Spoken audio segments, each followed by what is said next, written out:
Biz bugün çocuk yetiştirdiğimizi zannediyoruz.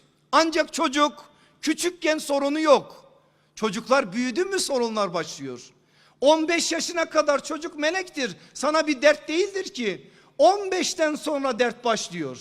15'ten sonra sen anlıyorsun gerçekten bu çocuk terbiyesi meselesi insanın ocağını batıran bir işmiş. Meğer Nuh Aleyhisselam'ın ah ah diye inlediği mesele bu çocuk meselesiymiş. O zaman anlıyorsun sen. 15'e kadar dert yok. 15'ten sonra başlıyor. Çocuk 15'ten sonra aklını kullanmaya başladığı zaman senin Kur'an kursunda, kreşte, evde, camide öğrettiğin şeyleri senin üzerinde görmek istiyor. Bakıyor ki baba bana diyor ama kendisi başka bir alemde. Anne benim için söylüyor ama kendisi başka bir alemde.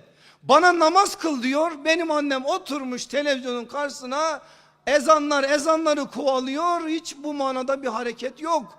Çocuk başlıyor ve bu manada nifakı görüyor bizim üzerimizde. O nifakı gördüğü için de bu sefer eğer çocuk gerçekten iman adına bazı şeyleri almışsa Allah ona bir yol açıyor, ama almamışsa inanıyormuş gibi davranıyor. Senin yanında, akrabalarının yanında, arkadaşlarının yanında Müslümanmış gibi davranıyor ama kendi arkadaşlarının yanına gelince gerçek kimliğiyle konuşuyor ve çocuğu iki yüzlü bir halde sen o hale sokmuş oluyorsun ama farkında değilsin.